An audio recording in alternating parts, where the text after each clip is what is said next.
NASA just sent astronauts back to the moon. But China is about to beat them there.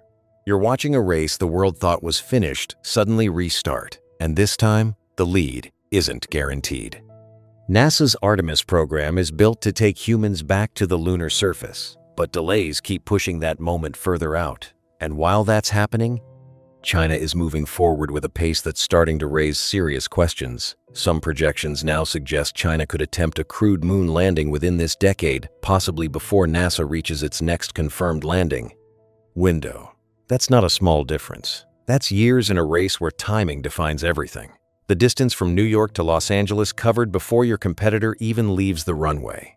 You heard that right. But this isn't only about who gets there first. Because the first country to establish a real presence on the moon doesn't just make history, they start shaping what happens next. And once that happens, the rules don't stay neutral for long.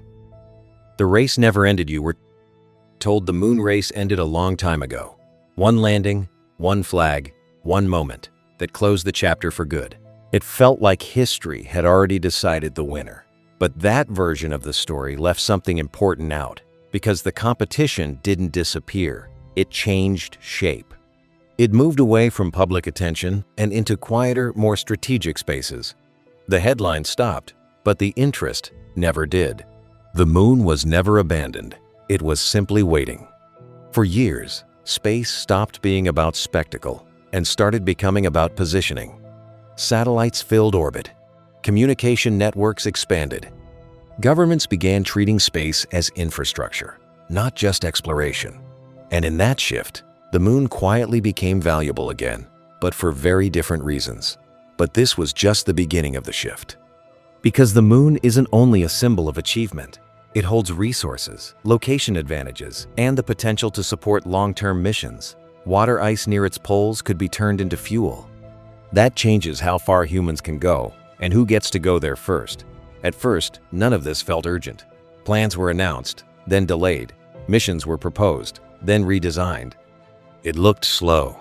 It looked like hesitation. For a while, it seemed like no one was truly racing anymore. But beneath that surface, something was building. Technologies were being tested. Strategies were being refined. And while the world wasn't paying attention, the foundation for a new phase of competition was quietly taking shape. Then came the turning point. The United States announced its return not for a single landing, but for a sustained presence. This wasn't about repeating history. It was about building something that stays. Infrastructure, missions, long-term access. And it wasn't just one country preparing, because while NASA was rebuilding its path, another program had already been moving forward, step by step. Mission by mission, without the same noise, without the same delays, but with a very clear direction. You begin to see the pattern. This wasn't a new race starting. It was an old one, continuing under different rules. Less visible, more strategic, and far more important than before. And suddenly, the question changes. It's no longer about who won in the past.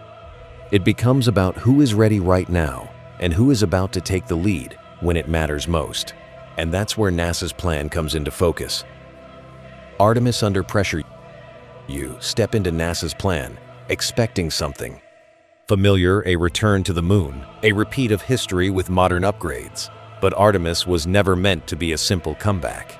It's designed to build something permanent, something that turns short visits into a continuous presence. At the center of this system sits the Space Launch System, a rocket built to carry humans farther than anything NASA has used in decades. Alongside it is the Orion capsule, designed to keep astronauts alive through deep space travel. Then comes the lander, the final piece that actually touches the lunar surface. But this was just the beginning of the complexity, because none of these systems operate independently. Each one depends on the others working perfectly, at the right time, under conditions that leave almost no room for error.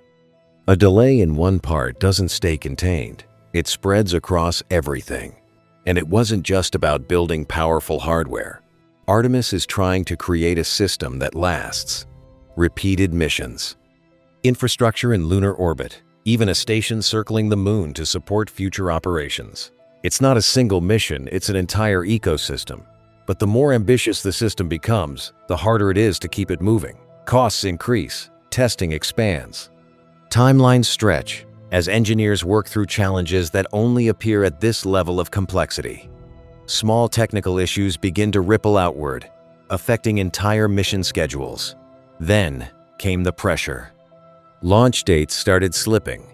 Critical components needed more time. And it wasn't just one problem, it was multiple systems needing to align at once. The kind of situation where even a minor setback can delay everything by months or longer. And it wasn't just NASA feeling it. Contractors, engineers, and entire teams were working within a system where every change affected multiple layers at once.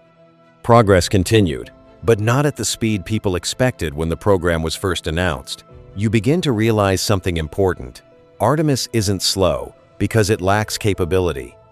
It's slow because it's trying to do everything at once and do it perfectly.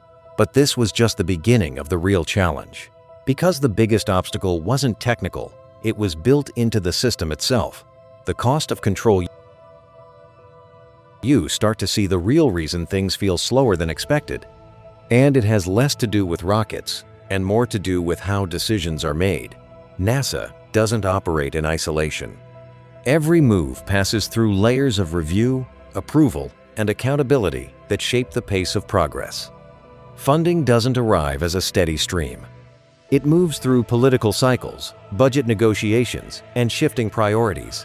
One year supports expansion, another year demands cuts or adjustments. And every time that happens, timelines don't stay intact. They stretch, bend, and sometimes reset entirely. But this was just the beginning of the pressure. Because funding isn't the only factor shaping the pace. NASA works with multiple major contractors, each responsible for different parts of the mission. Each with their own schedules, challenges, and internal constraints that don't always align perfectly. And it wasn't just coordination, it was dependency. One system cannot move forward without another being ready. A delay in one component immediately affects everything connected to it.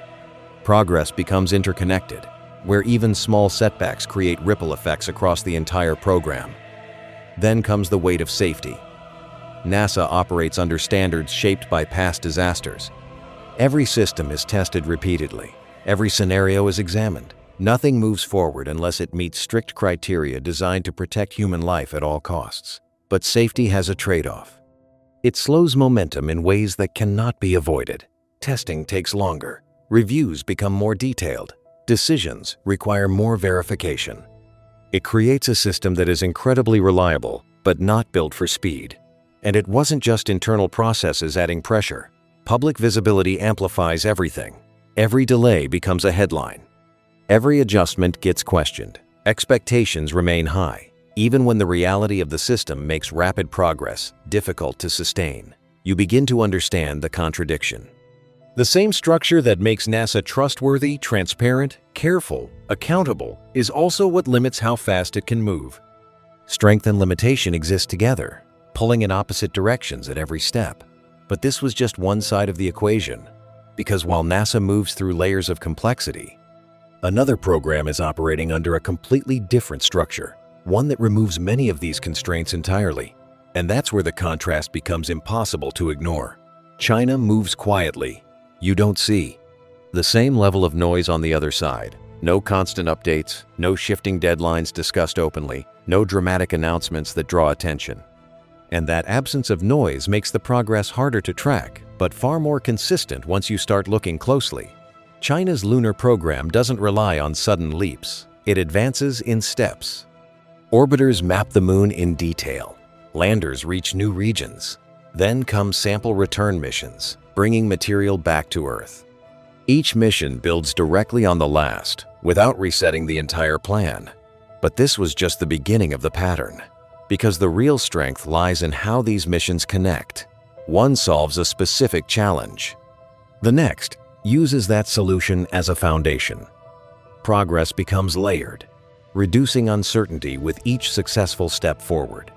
And it wasn't just technical strategy, it was structural design. Decisions move quickly. Funding remains consistent. Once a direction is set, Execution follows without the same level of interruption or public debate. Momentum stays intact from one phase to the next. Then comes the long-term vision. Plans for a lunar research station, partnerships forming with other countries, infrastructure designed to grow steadily rather than depend on one perfect mission. The approach focuses on continuity instead of single, high-risk milestones. But the most striking difference is discipline. Fewer promises, more completed missions, less attention on future announcements, more focus on what has already been achieved. Progress becomes visible through results rather than projections. And it wasn't just about speed, it was about consistency. No major resets, no visible pauses that disrupt the flow of development. Each step reinforces the next, creating a rhythm that steadily moves forward without losing direction. You begin to notice something unsettling. While one side explains delays, the other shows progress. While one adjusts timelines, the other keeps building.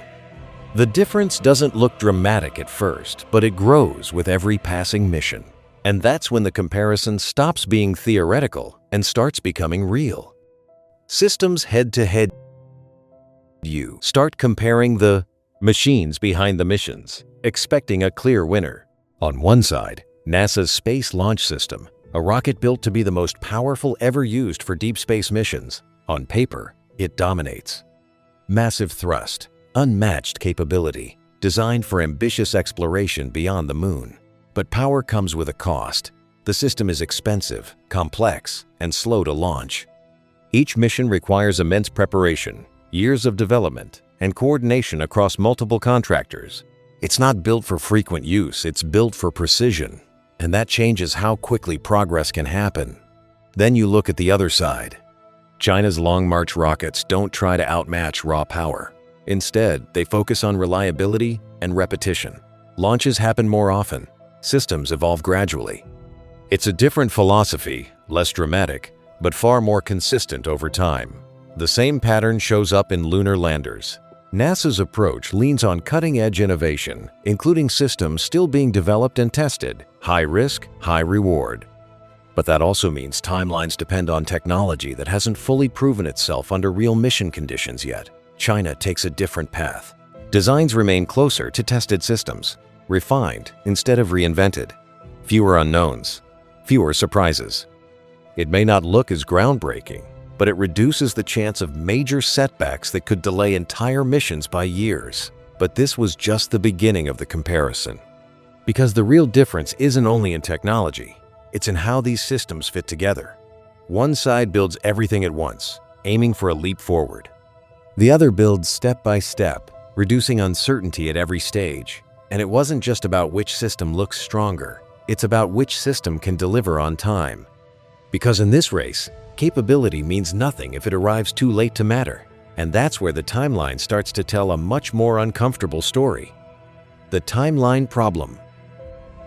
You start looking at the schedules, expecting clarity. Dates, missions, planned landings. But instead, you find something shifting. NASA's timeline has moved more than once. What was once a clear target now feels flexible, adjusted as challenges emerge and systems take longer than expected. Each delay may seem small on its own, a test pushed back, a component needing more work. But these delays stack. Weeks turn into months. Months stretch into years. And suddenly, the gap between planned and possible becomes harder to ignore. But this was just the beginning of the pressure. Because space missions don't operate in isolation. A delay in one launch affects the next. Crew schedules shift. Testing windows close and reopen. Everything is connected, and every movement echoes across the entire program. Now you look at China's timeline. Fewer public changes, fewer revised announcements. Their projected window for a crewed lunar landing sits steadily within this decade. And while exact dates remain unclear, the direction hasn't wavered in the same way. And it wasn't just consistency, it was momentum. Each completed mission feeds directly into the next phase. No major resets, no visible pauses. The kind of steady progress that doesn't draw attention until it suddenly reaches a critical point. You begin to realize something uncomfortable. This race may not be decided by who builds the most advanced system. It may come down to who misses fewer deadlines, who keeps moving while the other recalculates, because in a competition like this, even a single year can change everything. One successful mission at the right moment can shift perception, influence, and control almost instantly. And that's when the question stops being theoretical and starts becoming urgent. IT's about control. You start to realize something unsettling. Landing on the moon isn't the victory anymore. That moment fades fast. What actually matters is what comes after. Who stays, who builds, and who turns a single landing into something permanent that others can't easily challenge. Because the real target sits near the lunar South Pole, a region holding water ice locked in shadowed craters. That ice can be converted into fuel, oxygen, and life support. In space, that changes everything. It turns the moon into a refueling station for deeper missions. But this was just the beginning of the shift. Because access to resources doesn't come from a quick visit, it comes from presence. Infrastructure, the ability to operate repeatedly without rebuilding from scratch. And that requires systems that go far beyond a single successful landing. Then came the strategic layer. The moon becomes more than a destination, it becomes a position. A place where routes are planned, missions are staged, and influence expands outward. Whoever builds first starts shaping how everything else connects around them. And it wasn't just about capability, it was about timing. The first operational base defines the environment, where others can land, how they interact, what limitations exist. Even without formal control, early presence begins to set invisible boundaries that others have to navigate. You begin to see how quickly this compounds. One landing leads to another. One structure supports the next. Over time, a network forms power systems, communication links, supply chains. And suddenly, it's no longer a neutral space. It's an active system already in motion. But the tension doesn't stop there. Because once that system exists, entering it becomes harder. Late arrivals don't shape the structure, they adapt to it. They operate within rules they didn't create, in an environment already influenced by someone else's decisions. And that's when the meaning of first becomes clear. It isn't symbolic, it's strategic. The first to establish presence doesn't just land, they begin defining the future of everything that follows. And that leads to a much bigger question.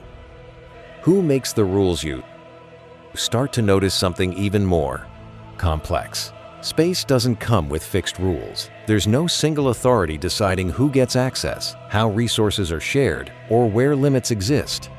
The framework is still forming, and that makes this moment incredibly important.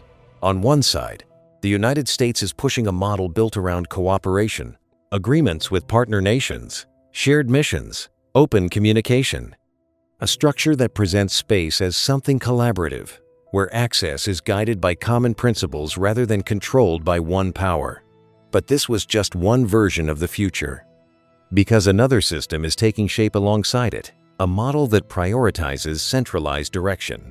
Fewer public negotiations, tighter coordination, and a framework where decisions are made quickly and carried out without the same level of external input. And it wasn't just about philosophy. These approaches directly shape how space will function, where bases are placed, how resources are used, who gets invited, and who doesn't. The rules aren't written in documents alone. They're defined through actions on the ground. You begin to understand how subtle this process is. There are no declarations claiming control, no dramatic announcements setting boundaries. Instead, influence grows through presence, through infrastructure, through the systems that are built and begin operating before anyone else arrives. But this was just the beginning of the tension. Because once one framework takes hold, it becomes difficult to challenge. New arrivals don't start fresh. They step into an environment already shaped by someone else's decisions and priorities. And it wasn't just about access. It was about alignment. Countries, companies, and missions begin organizing around whichever system becomes dominant. Over time, that system starts to look like the default, simply because it came first and stayed. And that's when the real consequence becomes clear. The side that arrives first doesn't just explore space. They begin writing the rules everyone else has to follow. I comes back home. You start to realize something most people never connect. This race doesn't stay on the moon. It doesn't end with rockets or landings. It comes back home, quietly, and starts reshaping everything around you without making a single loud announcement. Because every breakthrough in space carries weight on Earth. The systems built to survive extreme conditions don't stay in orbit. They return as stronger materials, faster communication, and more advanced engineering. Entire industries begin shifting because of technology originally designed for space missions.